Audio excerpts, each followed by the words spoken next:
এক শান্ত সুন্দর জঙ্গলে শুরু হচ্ছে আমাদের গল্প।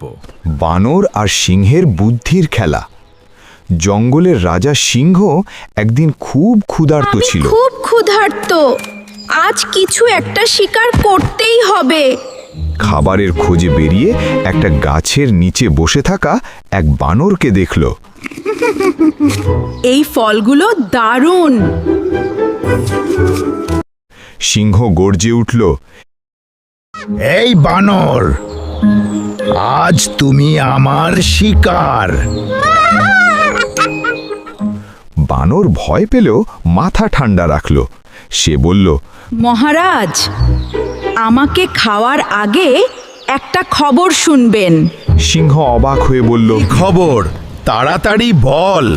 বানর বলল, এই জঙ্গলে আরেকটা সিংহ এসেছে। চলুন, আমি আপনাকে দেখাচ্ছি সেই অন্য সিংহকে। সিংহ কুয়ার মধ্যে তাকিয়ে নিজের প্রতিচ্ছবি দেখে ভাবল, এটাই সেই অন্য সিংহ। রাগে সে কুয়ার ভেতরে ঝাঁপ দিল, আর বেরোতে পারল না। বানর গাছের ওপরে উঠে হেসে বলল, বুদ্ধির জোরেই বাঁচলাম। শুধু শক্তি নয়, বুদ্ধি আসল জয় আনে দেয়।